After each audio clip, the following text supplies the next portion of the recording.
네, 이제 학기가 막바지로 지금 달리고 있습니다. 이제 오늘하고 다음 시간 두 번에 걸쳐서 예언서를 같이 한번 살펴보고자 합니다. 굉장히 많은 분량인데 일단은 오늘은 그 대예언서라고 불리는 이사야, 예레미야, 에스겔, 다니엘서를 중심으로 한번 보겠습니다. 자, 일단은 그 우리가 구약 성경에서 어, 그 율법, 그 다음에 역사, 그 다음에 시, 이제 네 번째로 우리가 맞이해야 하는 장르가 이 예언서라는 부분입니다. 일단은 그 예언이라는 것이 무엇인가? 우리가 생각할 때 예언이라는 개념은 미래를 내다본다. 그런 의미인데 이런 의미가 전혀 없는 것은 아닙니다. 다만 그 원래 예언이라는 것은 하나님의 뜻이죠. 하나님의 말씀. 하나님의 말씀이 사실은 그 예언이라는 것의 어떤 정의라고 볼 수 있습니다. 자, 그 다음에 이 예언자라는 사람들은 그럼 누구인가? 예언자는 그 미래를 내다보는 자가 아니고 하나님의 말씀을 대언하는 대언자, 대변인, 그런 의미이지 이것이 미래를 내다보는 자, 일종의 점치는 사람, 이렇게 생각할 수 없습니다. 구약 성경에 나오는 최초의 예언자는 창세기 20장 7절에 나오는 아브라함이에요. 이때 아브라함은 뭐냐면 중재자의 모습이에요. 아비멜렉과 하나님 사이를 중재하는 중재자로 나왔을 때 그 아브라함을 예언자라고 불렀습니다. 그러니까 크게 보면 이 예언자라는 것은 하나님의 말씀을 받아서 이스라엘 백성들에게 전해주는 자, 전달자의 역할이라고 볼 수 있습니다. 자, 그 예언서 자체는 크게 구약 성경에서 히브리 성경에서 이야기하는 예언서의 분류는 크게 이사야, 예레미야, 에스겔, 그 다음에 12예언서, 다니엘은 다니엘과 요 가운데 우리가 가지고 있는 구약 성경에 따르게 되면 다니엘서하고 예레미야, 에가서가 추가가 되어 있는데 다니엘은 묵시문학, 그 다음에 예레미야, 에가도 이제 똑같이 다섯 두루마리 속에 포함이 되어서 성문서에 속해 있습니다. 그러니까 히브리 성경에 따르게 되면 이사야, 예레미야, 에스겔, 그 다음 12예언서, 그 다음 12예언서 전체를 히브리 성경에서는 하나의 책으로 다루고 있습니다. 그러니까 예언서는 히브리 성경의 분류에 따르게 되면 이사야, 예레미야, 에스겔, 12예언서 이런 분류가 되는데 이것은 창세기에 나오는 아브라함과 이삭과 야곱 그리고 12아들 뭐 이런 개념 비슷하게 어떤 구성이 되어 있다라고 볼 수 있습니다. 그러면은 자 우리가 예언한다고 했을 때 예언의 방법이 무엇인가? 굉장히 어떤 역사적으로 다양한 방식이 있어 왔습니다. 어떤 황홀경에 빠져서 나를 잃어버리고 내 입에서 나오는 말 이런 경우도 있고요. 집단 예언 이것도 집단적으로 같이 예언자의 그 예언을 하는 경우죠. 그 다음에 말씀을 통한 예언, 점을 통한 예언, 꿈을 통한 예언, 이상. 이건 이제 비전인데 뭔가 이렇게 봤다는 이야기죠. 그 다음에 상징적 행동을 통한 예언. 이와 같이 그 다양한 형태의 그 예언의 유형이 있습니다. 구약 성경에서 그러면은 인정하는 것은 뭐냐 하면 황홀경이나 집단 예언, 점, 꿈 이런 것들은 신뢰할 수 없는 것으로 봅니다. 신뢰할 수 없는 것으로 봅니다. 그러니까 말씀이 가장 강력한 그 무기라고 그렇게 성경은 이야기하고 있습니다. 말씀을 통한 예언이죠. 예. 그러면 예언의 주된 내용은 뭐냐 하면 주로 심판 선언과 그 다음에 그 반대가 구원 선언이죠. 구약 성경 가운데 어떤 예언자도 심판만 선언한 예언자는 없어요. 그 다음에 어떤 예언자도 구원만 선포한 예언자도 없어요. 이 심판의 메시지와 구원의 메시지가 같이 혼합되어 있다라는 것이 예언의 그 특징이라고 볼 수 있습니다. 자, 그럼 이 문서 예언자의 부상이라고 하는데 사실 우리가 구약 성경에서 보게 되면 엘리야, 엘리사도 있고 뭐 나단 선지자도 있고 갓이라는 선지자도 있고 심지어 앞에 보면은 아브라함도 예언자였고 모세도 예언자였고 이런 식으로 그 예언자가 있었지 않습니까? 있었는데 구체적으로 이 문서 예언자 이 표현 쓰는 것은 현재 우리가 가지고 있는 그 성경책 있죠. 자, 이것이 이제 예언자들이 남긴 말씀을 기록한 것이잖아요. 그러면은 이 사람들이 말씀을 기록했다는 거잖아요. 그러니까 일단은 우리가 가지고 있는 성경책이 예언자가 활동했던 것을 기록한 말씀인데, 자, 1차적으로 보게 되면 예언자가 말씀을 현장에서 선포했어요. 그 선포한 말씀을 그대로 다 적은 것이라기보다는 그 옆에 있었던 비서라든지 이런 사람들이 말씀을 기록하고 받아 쓰고 보존하고 했겠죠. 그 다음에 그것이 수집되고 그 다음에 현재 우리가 가지고 있는 형태로 편집해서 하나의 책으로 묶인 거겠죠.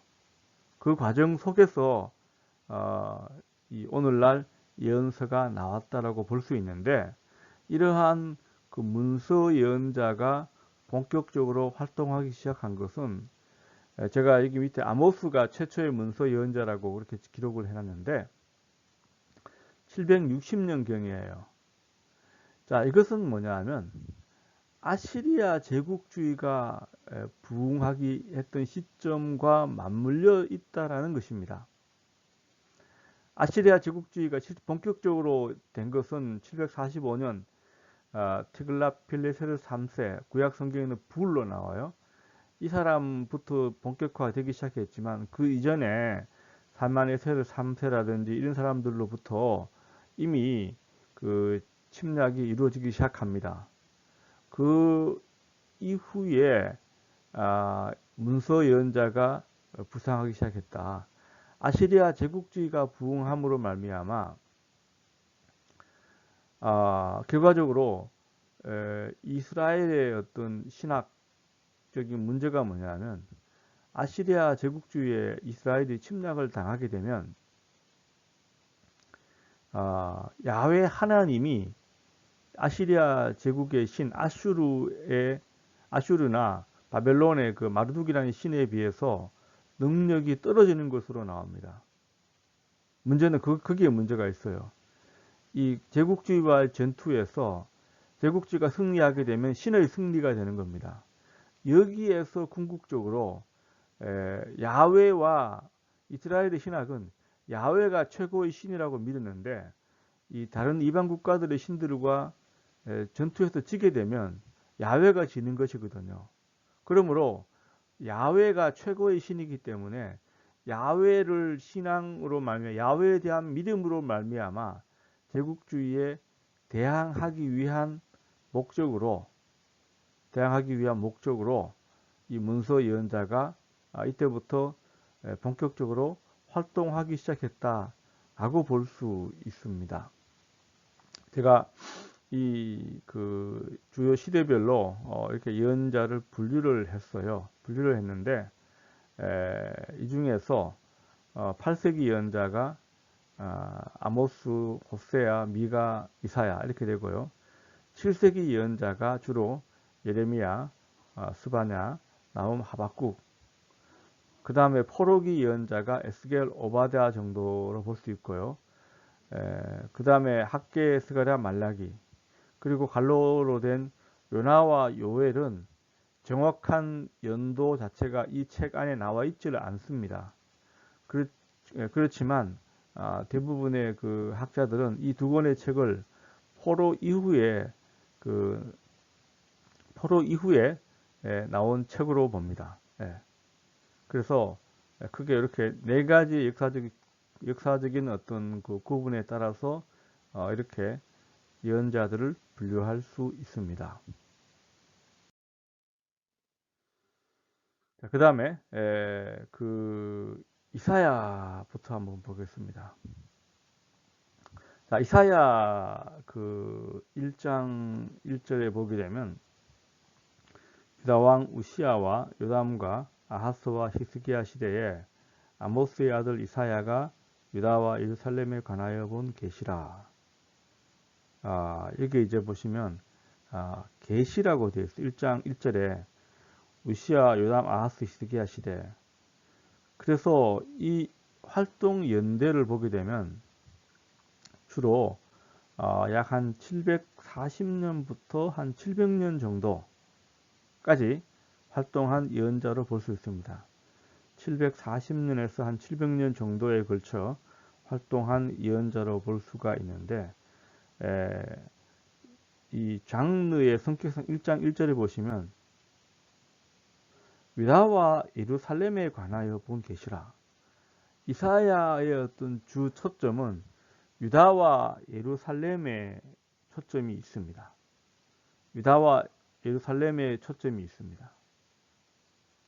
자, 그렇게 놓고 봤을 때 이 책에 나오는 어떤 그 역사적인 부분을 살펴볼 필요가 있습니다. 그 7장에 보게 되면 이 7장에 가게 되면 이때 그 약 한 735년 정도에 그 시리아 에브라임 전쟁이라고 불러지는 시리아와 에브라임, 시리아가 뭐냐면은 다메섹 또는 아람이라는 나라가 되죠. 이 나라와 에브라임이라는 건 북이스라엘이죠. 이 북이스라엘이 아시리아가 지금 아까 부상하고 있다고 말씀드렸잖아요. 아시리아의 부상에 대해서 아시리아가 분명히 서쪽으로 쳐들어올 것이다. 그러므로 거기에 대해서 이제 연합 전선을 형성하기 위해서 이 두 국가가 유다를 참여시키려고 해요. 유다를 참여시키려고 해요. 자, 그 상황에서 유다가 이 연합 전선에 들어가지 않으려고 해요. 그러니까 이 시리아의 북이스라엘의 그 뭡니까 북이스라엘의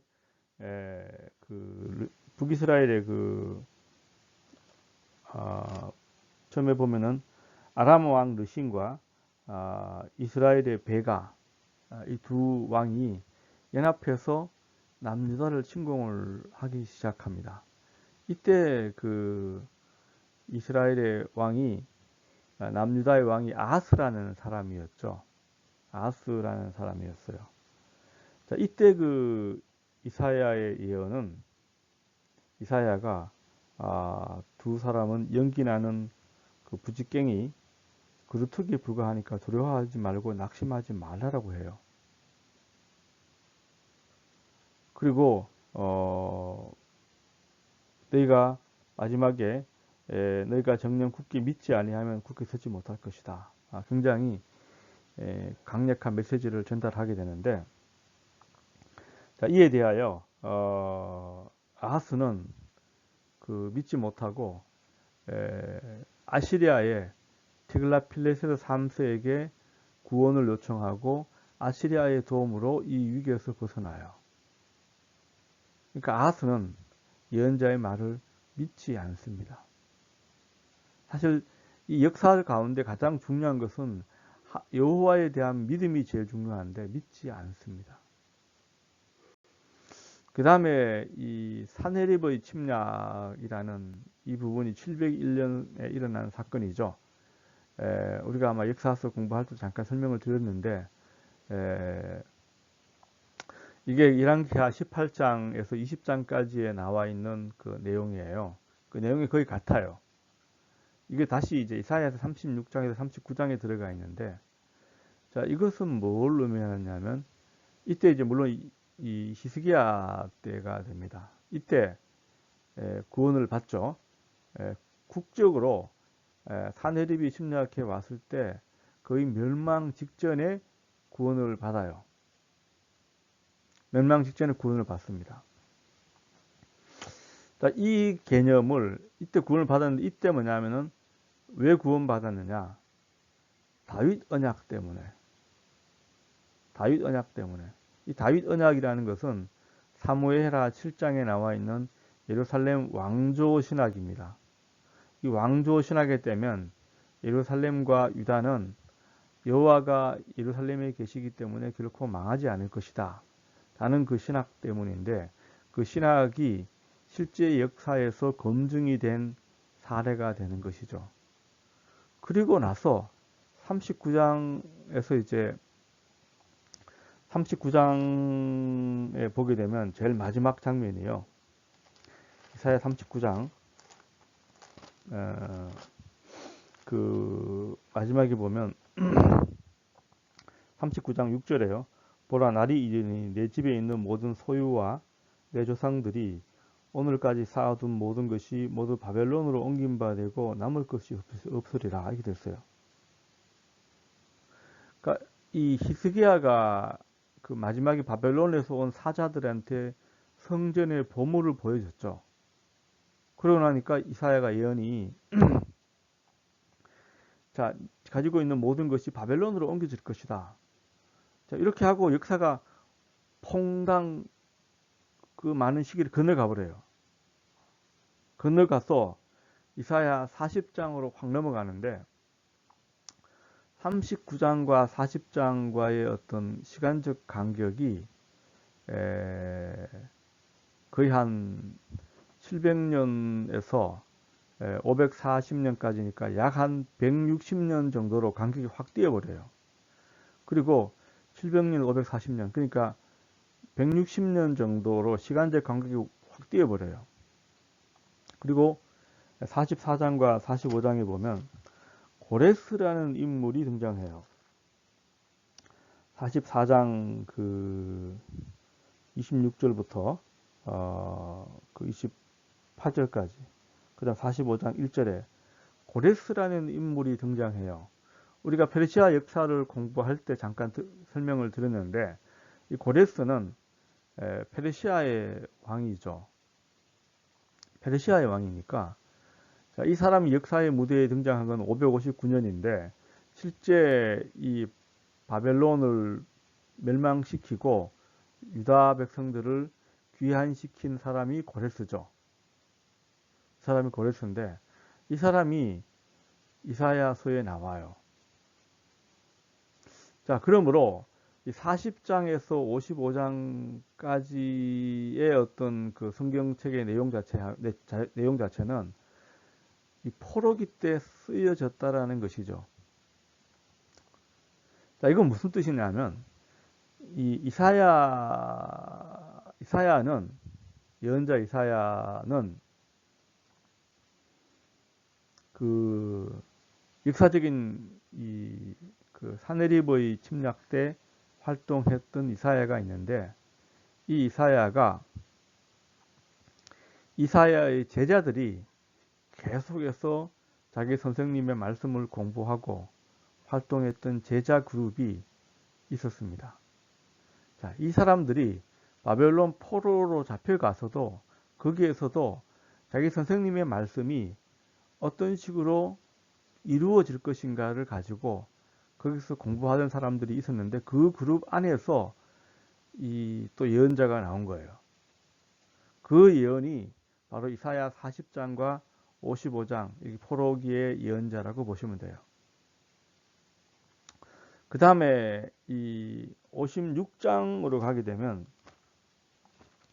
56장에 가게 되면 이미 성전이 사실은 다 지어져 있는 상태로 나와요. 그리고 성전 예배가 그 안식일에 대한 이야기도 나오고요. 성전 예배에 대한 이야기가 나오는데 그 이야기는 성전이 다 지어졌다라는 전제 하에서 나온 이야기이기 때문에 56장에서 66장은 다시 바벨론 포로로 갔다가 잡혀간 이후에 또 예언 활동이 계속된 결과로 형성된 것이라고 볼 수 있습니다. 그러니까 이사야라는 이 예언자의 어떤 그 연대적인 부분은 1장에서 66장까지의 그 내용이 크게 어떤 이 책이 무대로 하고 있는 역사적 배경은 1장에서 39장까지는 주로 8세기가 되고요. 그 다음에 40장에서 55장까지는 주로 포로기가 무대가 되고, 그 다음에 56장에서 66장까지는 포로 이후 시대가 그 시대를 배경으로 하고 있는 그 역사적인 무대가 그걸 그렇게 배경을 하고 있다라는 것이죠. 근데 이것을 이제 하나로 묶는 것이 아까 1장 1절에 이사야가 유다와 예루살렘에 대하여 본 그 계시라고 되어 있습니다. 이상, 계시. 자, 이것은 뭐냐면 이 이사야가 전체가 이 8세기 이사야가 이 사람이 이후의 것까지 계시로 봤다라는 형식을 취하고 있는 거죠. 문학적으로 보게 되면 이것이 한 권의 책이라는 것이죠. 뭐에 대해서?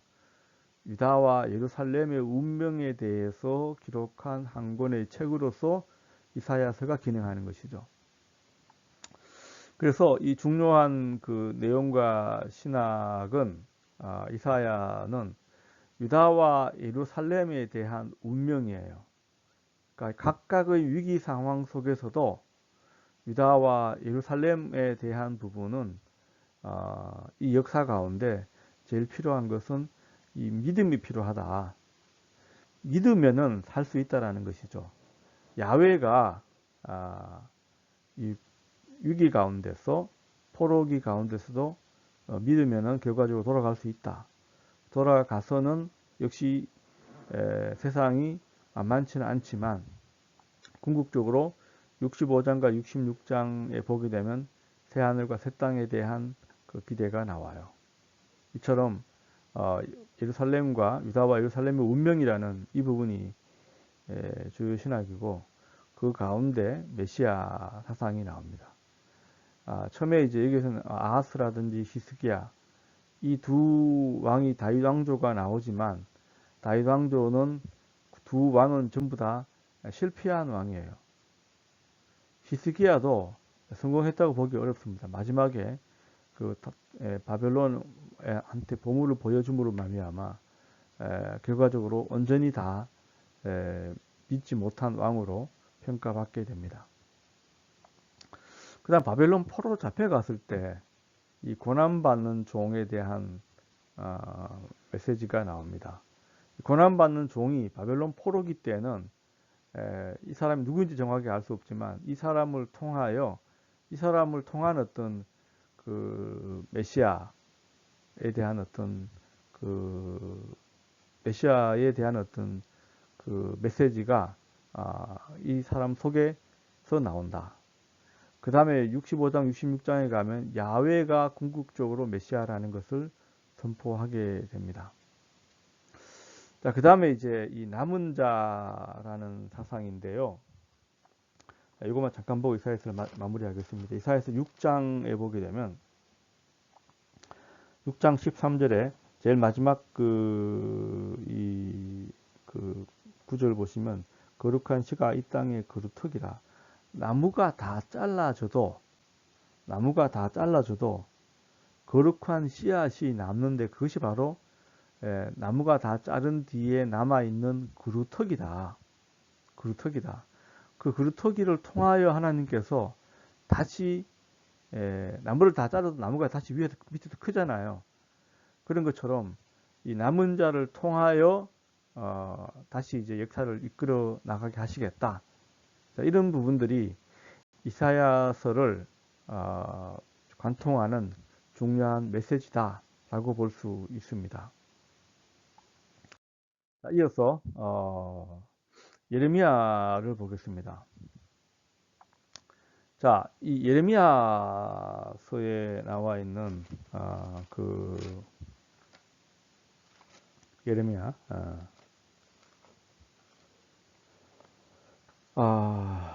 예레미야의 경우에 1장 1절부터 3절 보시면 베냐민 땅 아나도스 제사장 중에 hil기야의 아들 예레미야의 말이라. 아몬의 아들 유다왕 요시야가 다스린 지 13년에 여호와의 말씀이 예레미야에게 임하였고, 요시야의 아들 유다왕 여호야김부터 요시야의 아들 유다의 왕 시드기야 11년까지 5월에 예루살렘에 사로잡혀 가기까지 임하였다. 결과적으로 예레미야의 활동은 627년에서 시드기야 11년까지라고 놓고 보면 586년이 되는데, 실제로 예레미야는 그 이후에 그달랴가 암살당하고 이집트로 도망가는 장면까지 나오거든요. 그러면은 그달랴의 암살 사건이 583년이에요. 그러므로 한 580년 이후까지 이집트에까지 가서 예언 활동을 했기 때문에 약 한 627년에서 한 580년까지 활동했던 예언자인데, 결과적으로 예레미야의 어떤 가장 중요한 어떤 신학적인 메시지는 그 자기 조국의 멸망을 눈으로 지켜본 예언자라는 것이 이제 가장 독특한 측면이죠. 일단은 그 요시야 13년인데 요시야가 종교개혁을 단행한 좋은 왕이죠. 그런데 요시야가 갑자기 609년에 이집트와의 전투에서 죽어요. 죽고 나서 이때 새로운 그러니까 죽고 나서는 유다 자체가 궁극적으로 이집트의 식민 상태에 놓이게 되죠. 여호야김이 왕이 되는데, 그 다음에 605년에 이 갈그미스 전투가 나오는데, 이때 뭐냐면 느부갓네살 2세가 느부갓네살이 이집트를 물리치고 바벨론의 왕이 돼요. 자, 이때부터 이제 바벨론이 이끄는 그 바벨론 제국이 시작되는 시점이 됩니다. 아시리아가 멸망하고 나서 아시리아는 612년에 멸망하죠. 바벨론이 바벨론이 제국이 되는 것이죠. 그리고 나서 이제 바벨론이 이집트 침략이 나오는데, 이 이집트 국경에서 601년경에 전투가 벌어지는데, 이 전투에서 이집트가 바벨론을 물리쳐요. 그러니까 무승부가 됩니다. 무승부가 되니까 다시 친이집트파가 유다의 조정을 장악하기 시작하고, 다시 이제 바벨론에 바치던 조공을 끊어버려요. 그러니까 바벨론이 1차적으로 유다를 침략하게 됩니다. 이게 597년에 1차의 포로들이 잡혀가죠. 그 다음에 2차 잡혀갔다가 시드기야가 왕이 되는데, 시드기야가 또 서툰 짓으로 반역을 하게 됩니다. 그리하여 다시 시드기야가 이집트를 믿고 또 하여튼 연합전선을 펼치지만 결과적으로 느부갓네살이 침략해서 586년에 남유다를 멸망을 시키고 그달랴라는 사람을 총독으로 임명합니다. 그리고 이제 그달랴가 암살당하잖아요. 암살당하고 나서 예레미야는 그 바벨론의 보복이 두려워서 이집트로 피난 가게 되는데, 이집트로 가면서까지 계속해서 예언을 하게 됩니다. 자, 이 예레미야서의 어떤 구조를 보게 되면은요, 예레미야서의 구조를 보게 되면, 예레미야의 초기 예언이 1장에서 24장까지예요. 이거는 일반 예언서와 비슷해요. 근데 이 25장에서 45장까지는 이 예언도 있지만 그 예레미야 주로 유다의 역사와 관련된 부분들을 많이 다루고 있습니다. 그러니까 유다의 역사와 예레미야에 관한 이야기들이 많아요. 이건 좀 독특한 면이에요. 앞에서 이사야라든지 그 에스겔 경우에는 주로 예언의 말씀이 많이 나와 있는데, 여기에는 역사적인 어떤 자료들이 같이 포함되어 있다는 점이 독특한 점이라고 볼 수 있습니다.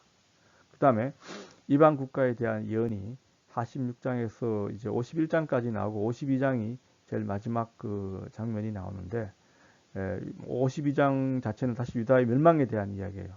51장까지가 이방 국가에 대한 예언이 됩니다. 자, 주요 내용이 뭐냐면 예루살렘에 대한 심판과 새 언약이에요. 그러니까 예루살렘에 대한 심판인데, 예레미야는 구약 성경 가운데 매우 드물게 예루살렘이 멸망할 것이라는 메시지를 선포해요. 예루살렘은 심판받아서 멸망할 것이다. 자, 이 메시지는 아까 이사야가 선포했던 메시지, 이 유다가 여호와가 예루살렘에 계시기 때문에 결코 망하지 않는다 라는 이 신학적 메시지와 서로 상충하는 것이죠. 그래서 예레미야 이 7장에 가게 되면, 이게서 보게 되면 예레미야 7장에 보시면 그 이야기를 합니다. 4절에 너희는 이것이 여호와의 성전이라 여호와의 성전이라 여호와의 성전이라 하는 거짓말을 믿지 말라.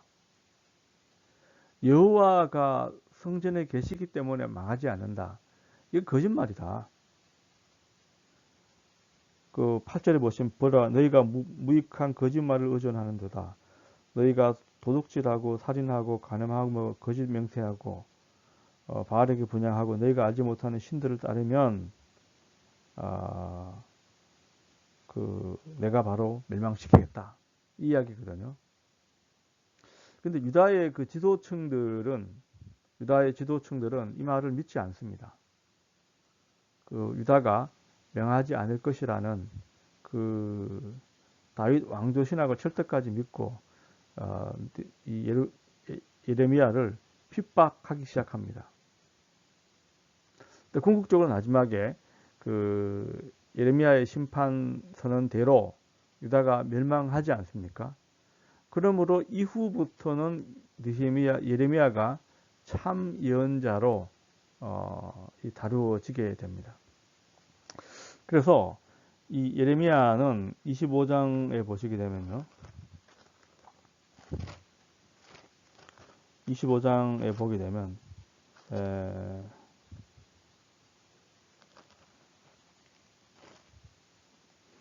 25장 11절에 이 모든 땅이 폐허가 되어 놀랄 일이 될 것이고 이 민족들은 70년 동안 바벨론 왕을 섬기게 될 것이다. 70년 동안 바벨론 왕을 섬기게 될 것이다. 그러나 바벨론도 결과적으로 또 멸망하게 될 것이다. 이런 예언을 하게 됩니다. 그러니까 이 느부갓네살을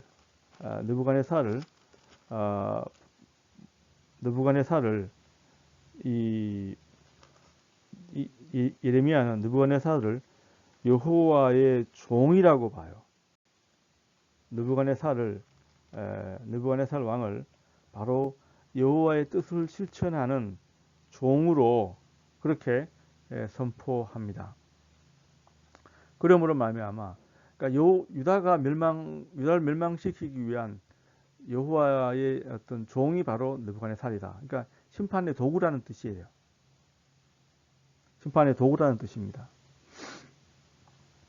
그리고 나서 이제 궁극적으로 멸망하고 난 다음에 31장에 보시면 31장 31절에서 34절이 그 새 언약에 대한 이야기죠. 새 언약을 통하여 이제 마음에 기록하고 나는 그들의 하나님이 되고 그들은 내 백성이 될 것이다. 마음에 기록한다. 새 언약을 세운다. 돌판에 세운 것이 아니고 마음에 기록한다. 그러니까 마음을 통하여 여호와를 믿게 하는 이러한 어떤 메시지를 선포하게 됩니다. 그래서 이 새 언약이라는 것이 궁극적으로 나중에 이 새 언약이란 말이 신약이잖아요. 이것이 신약 성서의 명칭이 바로 새 언약이에요. 예레미야 31장 31절에서 나온 이 새 언약이라는 이 단어가 신약 성서에서 이루어졌다라는 해석이죠. 그래서 신약이 돼요. 예레미야가 선포한 이 새 언약의 핵심은 마음의 율법이다. 마음이 움직여야 된다는 것이죠. 돌판이 아니고 마음판을 움직여야 된다. 그러니까 예레미야가 육체의 할례가 아니고 마음의 할례다. 이런 표현을 씁니다. 그러니까 마음이 움직여서 이것이 변화가 일어나야 된다. 그것이 진정한 변화다. 이런 의미가 됩니다. 그 다음에 그 애가를 잠깐 살펴보면요. 예레미야 애가는 그 역대하 35장 25절에 보시면 예레미야가 애가를 썼다라고 되어 있어요. 그래서 예레미야 애가가 예레미야서 바로 뒤에 등장을 하게 됩니다. 물론 전승에 따르게 되면 예레미야가 왜냐하면 유다의 예언자 중에는 유다의 멸망을 지켜본 유일한 예언자가 예레미야이기 때문에 예레미야가 썼다라고 되어 있는데 책 안에서는 구체적으로 물론 예레미야라는 것을 우리가 알 수는 없어요. 다만 이 애가라는 책 자체의 장르는 뭐냐면 키나라는 장르인데 이것은 뭐냐면 애가예요. 애가라는 말은 장성곡이라는 뜻이에요. 장성곡. 사람이 죽었을 때 그 죽음을 슬퍼하여 부르는 노래가 애가가 됩니다. 자, 이것은 고대 근동에서 도시의 멸망에 대해서 그 부르던 그 애가의 전통이 있어요. 도시의 멸망, 한 도시가 멸망했을 때는 이 도시의 멸망에 대한 그 애가가 나오는데 예를 들어서 이사야서 같은 경우에도 이사야 47장에 보면은 바벨론이 멸망하는 것에 대한 애가가 나와요. 바벨론의 멸망에 대한 애가가 나오는데 여기에서는 예루살렘의 멸망에 대한 애가인데 총 그 알파벳 두인시로 되어 있어요. 이거는 뭐냐면 알파벳 순서대로 1장이 22절 히브리어 그 알파벳이 22개가 되잖아요. 그 1장이 22절, 2장도 22절, 3장은 66절인데 22 곱하기 3이잖아요. 22 곱하기 3으로 66절로 되어 있고 4장도 22절. 5장은 마지막 기도인데 5장은 알파벳 두은시는 아니지만 역시 22절로 되어 있습니다. 굉장히 예술적으로 가치가 뛰어난 작품으로 예레미야 애가가 불립니다. 예레미야 애가는 그 예루살렘이 멸망한 날, 그날 부르던 하나의 어떤 책이었습니다. 그 다음에 에스겔을 한번 살펴보겠습니다. 자, 에스겔은 그 1장 1절에서 3절을 보시면은요. 30째 해에 대할 넷째 달 초다새 30년 4월 5일에 내가 그발 강가 사로잡힌 자 중에 있을 때 하늘이 열리며 하나님의 모습이 내게 보이니 여호야 긴 왕이 사로잡힌 지 5년 그달 초다새째라. 그러니까 이게 좀 표제가 두 번 나와요. 1장 1절에 30째 해의 날 넷째 달 초다새 30년 4월 5일인데 자, 요 개념은 아마 에스겔의 나이를 의미하는 것으로 보입니다. 에스겔은 제사장이잖아요. 이 원래 레이지파 사람들은 30세가 되었을 때 일을 할 수 있는 것으로 나옵니다. 그래서 30년이라는 그 개념이 나오고요. 그 다음에 두 번째로 2절에 보시면 여호야 긴 왕이 사로잡힌 지 5년. 여호야 긴 왕이 바벨론 포로 잡혀갔잖아요. 사로잡힌 지 5년 어디에서 바벨론의 그발 강가에서 포로 공동체 중에 이 에스겔이 예언자로 소명을 받습니다. 이 에스겔은 제사장이잖아요. 그러니까 제사장은 가장 중요한 어떤 역할 자체가 이것이 어떤 것이 정하냐 부정하냐. 이방의 땅은 이방의 땅 바벨론은 부정한 땅이에요. 부정한 땅에 거룩한 백성들이 잡혀와 있어요. 예레미야 24장에 따르게 되면 바벨론의 포로로 잡혀와 있는 사람들이 좋은 무화과라고 이야기를 합니다.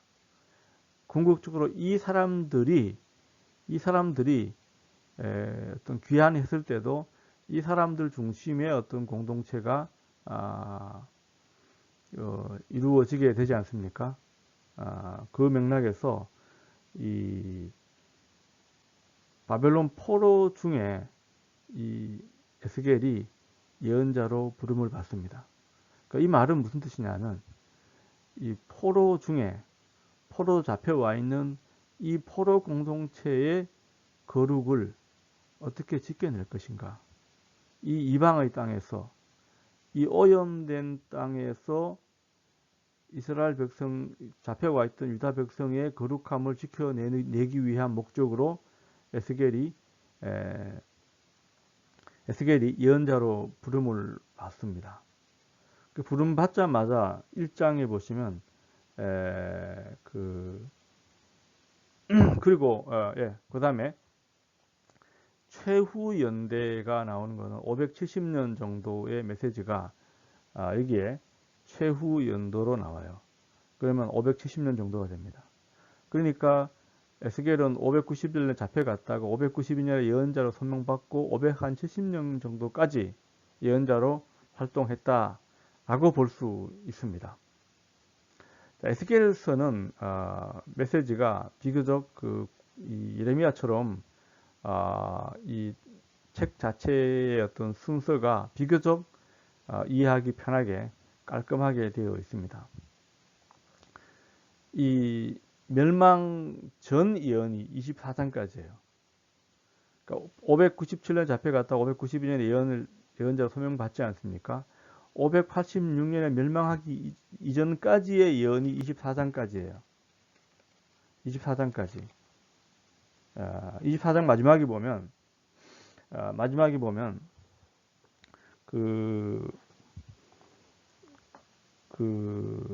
27절에 그날에 내 입이 열려서 이 예레미야가 참 에스겔이 입이 말을 못하게 돼요. 갑자기. 그러다가 이 27절에 그 다음에 33장에 가시게 되면 33장 21절에 보시면 우리가 사로잡힌 지 12회째 되는 다섯째 달 예루살렘에서 도망하여 온 자가 내게 말하기를 그 성이 함락되었다 이렇게 돼요. 그러니까 마지막 장면에서 함락되기 이전까지 함락되고 나서 예언이 33장 이후부터 되는 거예요. 그 중간에 이방 국가에 대한 신탁이 들어가 있어요. 그 다음에 에스겔 성전이 물론 이제 이것도 멸망 후의 예언이지만 40장에 48장에 이렇게 같이 포함이 되어 있습니다. 그래서 다시 에스겔 1장으로 돌아가면요. 자, 아까 얘기한 대로 에스겔은 그 포로로 잡혀온 공동체의 어떤 거룩을 지켜내야 할 임무를 지니게 되었는데, 자, 그러면 하나님이 이 에스겔 1장에 보게 되면 뭔가 괴물 같은 것들이 막 나오잖아요. 네 생물의 형상, 네 생물의 형상이 나오는데 사람, 사자, 소, 독수리 이렇게 네 개의 얼굴이 나오죠. 그리고 밑에 바퀴까지 막 달려 있어요. 날개가 있어요. 1장 15절 보시면 그 생물 위에는 땅 위에는 바퀴가 있고 날개가 또 있어요. 자, 이게 뭘 의미하느냐? 에스겔은 뭘 봤을까요? 1장 1장 26절부터 나오는데 28절 보시면은요. 계속 내가 보니라는 표현이 나오는데 1장 28절에 그 사방 광채의 모양은 비 오는 날 구름에 있는 무지개 같으니 이는 여호와의 영광의 형상이라. 여호와의 영광의 형상이라. 여호와의 형상이 아니고요. 여호와의 영광의 형상이에요. 그러면은 이때 어떤 생물, 네 생물인데, 이건 뭘 의미하느냐? 야훼가 타고 온 비행기예요. 야훼가 타고 온 비행기예요. 자, 이 비행기가 뭐냐? 바로 출애굽기 25장에 25장 18절에서 20절을 한번 보시면은 나중에요. 출애굽기 25장 18절에서 20절에 보게 되면 거기에 법궤가 나와요. 법궤 위에 보면은 그 스라빔이라고요. 법궤 두 개 보면 그 그룹이라고 되어 그룹이라고 되어 있는데 그룹이 이렇게 형상이 새겨져 있는데 자, 이 법궤를 타고 오신 거예요. 자, 법궤라는 것은 이동용 성전이라고 말씀을 드렸죠. 그러니까 무빙 템플이라고 제가 출애굽기 할 때 말씀을 드렸어요. 무빙 템플이에요. 이동용 성전이에요. 이동용 성전을 타시고 여호와께서는 포로 잡혀와 있는 바벨론 포로 공동체에 찾아오시는 거예요. 그러니까 여호와는 이 포로 기간 동안에 예루살렘에 계신 것이 아니고 포로 공동체에게 찾아왔다라는 신학입니다. 그러니까 여호와께서는 포로 잡혀와 있는 포로 공동체와 함께 하시는 분이시다. 자, 그러면은 하나님이 왜 예루살렘을 떠났을까요? 예루살렘을 떠나는 것에 대한 이야기가 에스겔 8장에서 11장 보시면 8장에 보시면 8장 그 2절에 보시면 또 내가 보니 여호와의 권능이 있는데 3절에 그가 손 같은 것을 펴서 내 머리털 한 모섬을 잡으며 주의 영이 나를 들어 천지 사이로 올리시고 하나님의 환상 가운데 이끌어 예루살렘에 가서 이렇게 되어 있어요. 하나님이 에스겔을 이렇게 들어가지고 올려가지고 바로 퐁 해가지고 예루살렘을 딱 보여주는 거예요. 예루살렘이 결과적으로 에스겔이 봐요. 뭘 봤습니까? 8장에 나와 있을 때 보면은 우상 숭배하는 예루살렘의 지도자들의 모습이에요. 우상 숭배하는 예루살렘의 지도자들의 모습이에요. 여전히 타락한 가운데 있어요. 그러니까 하나님이 도저히 더러워서 살 수가 없는 거예요. 그래서 9장에 보시면 하나님이 예루살렘의 멸망에 대한 그 선포를 하죠. 그 10장은 뭐냐는 여호와께서 예루살렘을 떠나는 장면이에요. 예루살렘을 떠나는 장면이에요.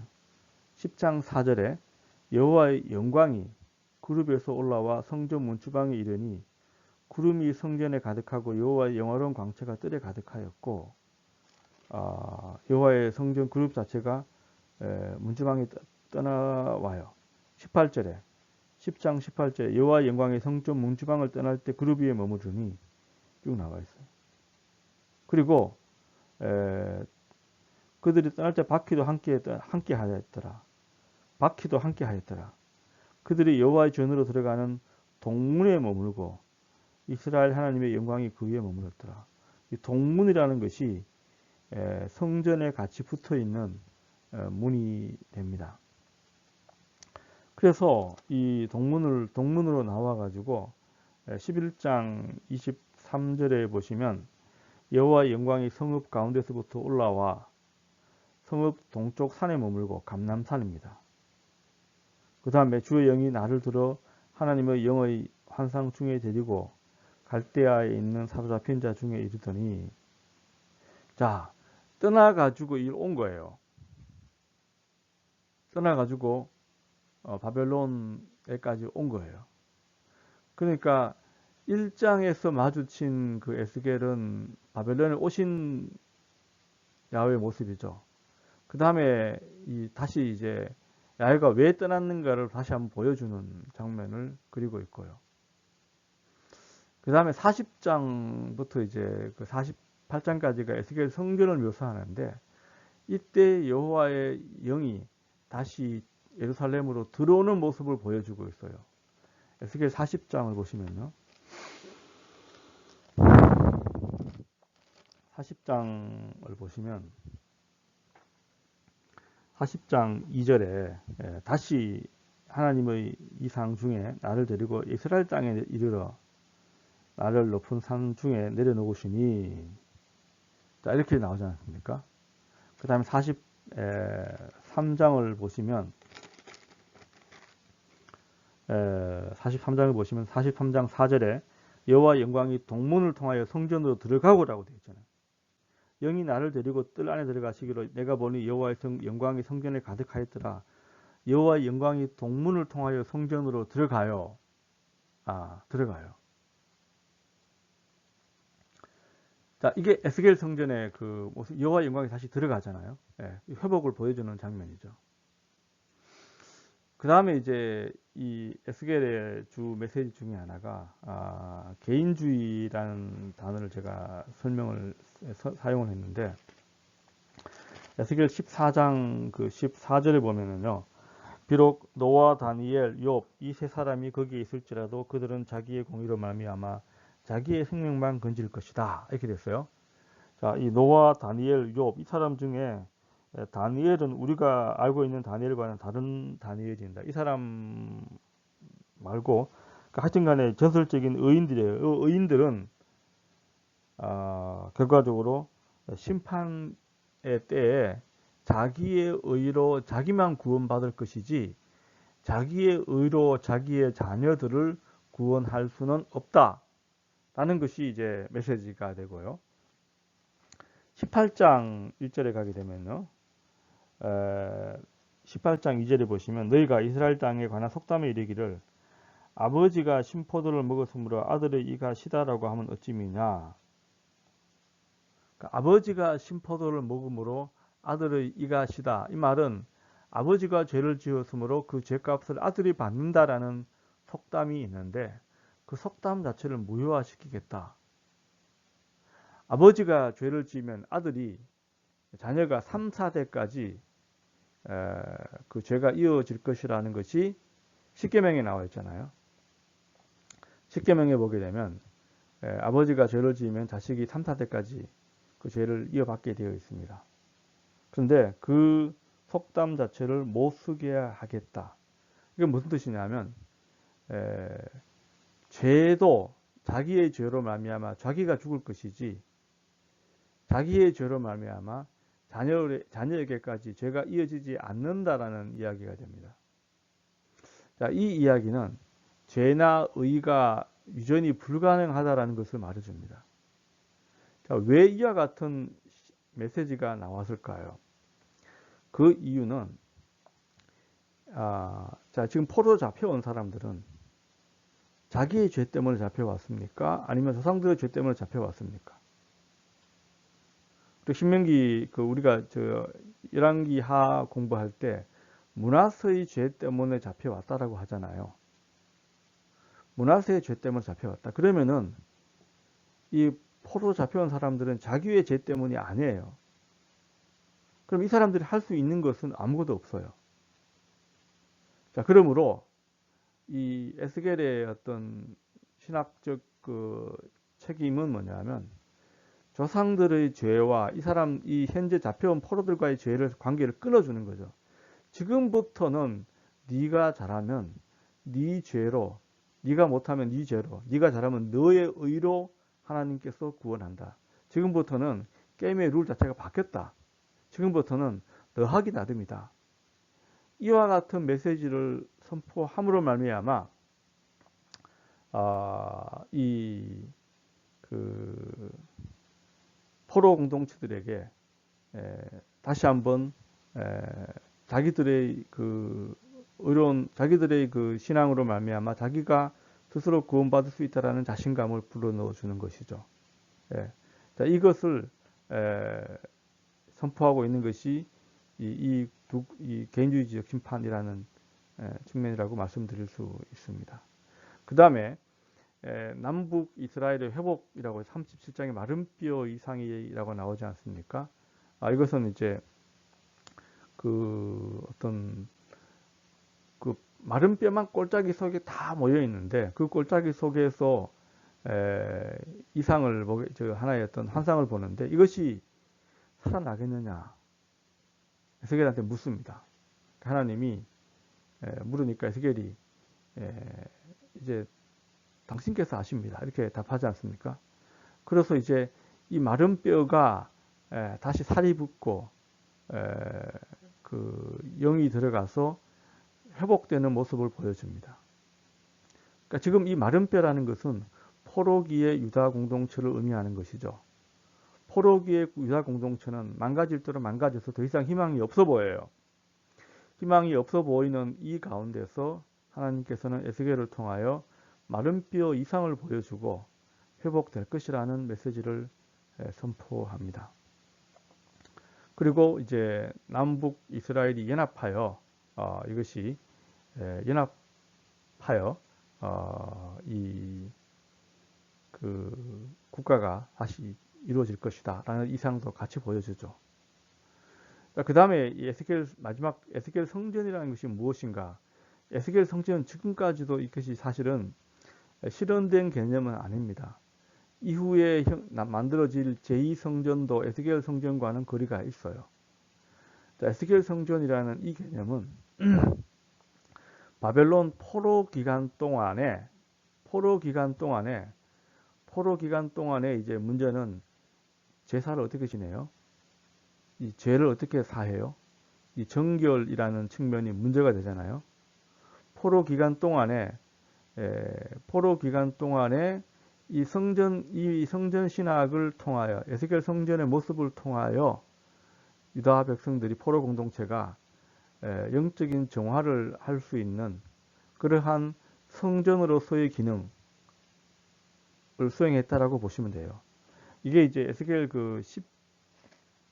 10장에 보게 되면 11장 16절에 보시면 그런즉 너는 말하기를 주 여호와의 말씀에 내가 비록 그들을 멀리 이방인 가운데 쫓아내어 여러 나라에 흩었으나 그들이 도달한 나라들에서 내가 잠깐 그들에게 성소가 되리라. 이 성소라는 단어가 믹다시라는 단어가 되는데요. 카다시라는 거룩한이라는 단어에서 온 그 단어인데 내가 거기에서 믹다시가 될 것이다. 이 표현 자체는 결과적으로 포로 공동체에게 야훼가 직접 성소가 된다. 이 성소가 된다라는 말은 결과적으로 에스겔 성전을 통하여 이 포로 공동체가 이 성소의 어떤 성소 역할을 이 에스겔 성전에 대한 환상을 통하여 그 환상을 묵상하고 그것을 읽고 묵상하면서 마음속에 성전이 되는 거죠. 그 마음속의 성전을 통하여 자기들의 죄를 정결하게 할 수 있었다라는 측면에서 이 에스겔 성전이 기능하지 않았을까라고 추측해 볼 수 있습니다. 그 다음에 다니엘서, 뭐 워낙 그 다니엘서는 난해하고 복잡한, 그래서 제가 간략하게 먼저 살펴보면, 다니엘서는 그 역사적 배경 자체가 여호야김 3년으로 이렇게 나와 있는데, 실제로 보면 고레스 3년 536년도 나와 있고요. 다리우스 원년 522년 나와 있지만, 실제 역사적 배경은 훨씬 후대인 165년경이 됩니다. 자, 이때는 뭐냐면, 유다가 그리스 통치하에 있을 때입니다. 그리스 통치하에 있을 때, 그리스 이 통치하에 있을 때 그 알렉산더가 죽고 나서 그리스 제국 자체가 분할되지 않습니까? 그래서 일단은 시리아에 기반을 둔 셀루커스 왕조라는 왕조가 있고요. 이집트에 기반을 둔 프톨레마이오스 왕조가 있어요. 두 개의 왕조가 있는데 이 팔레스타인 지역을 두고는 두 왕조가 서로 싸웠어요. 처음에는 프톨레마이오스 왕조가 지배하다가 약 한 200년 정도에 북쪽에 이 시리아에 있던 그 셀루커스 왕조가 지배를 하게 돼요. 이 셀루커스 왕조가 지배를 하게 됨으로 말미암아 그 전까지는 종교 관용 정책을 펼치다가 어떤 탄압 정책을 펼치게 돼요. 그게 이제 마카비 전쟁의 배경이 되는 거예요. 이때 많은 사람들이 순환을 당해요. 그래서 165년경 실제 역사 자체는 165년경이라고 봐요. 그 다니엘서가 이제 나오는 개념은 이 바벨론에서 다니엘 1장에서 6장이 나옵니다. 꿈을 해석해주고 뭐 이런 다니엘이 쭉 나오지 않습니까? 그러니까 이때 나오는 다니엘은 어떤 꿈을 가지고 꿈을 해석해주는 어떤 예언자로서의 모습으로 나오죠. 미래를 내다보고 꿈을 해석해주는 자의 모습으로 나오는데 이 7장에서 10장에서 다니엘은 등장하지 않습니다. 그냥 묵시의 내용이에요. 7장 1절에 잠깐 나오는 것 제외하고는 실제 내용은 다니엘이 전혀 기능하지 않습니다.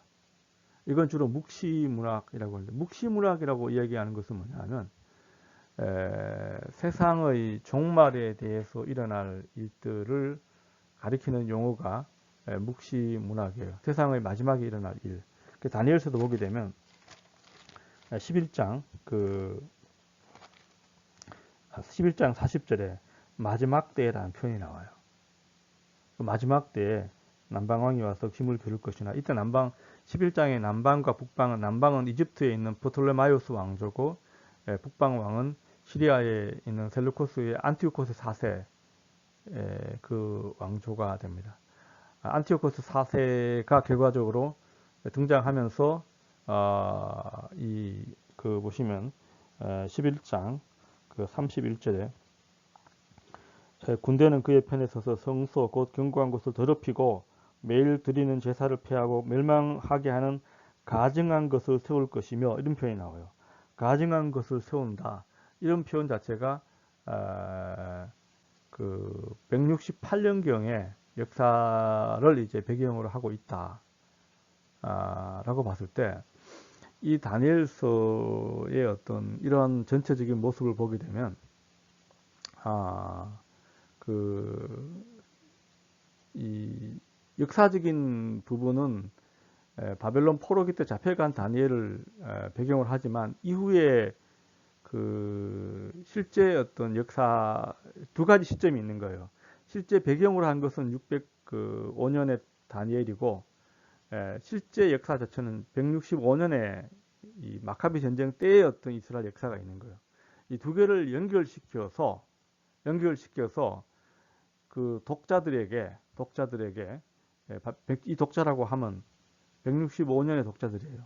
165년의 독자들이 당시에 박해받는 그 시기를 견디어낼 수 있도록 하나님의 때는 자체는 이미 고정이 되었고 이 역사를 지금 기다리고 인내하면 하나님이 그 준비하시는 종말의 때가 올 것이다. 그러므로 참고 기다리자.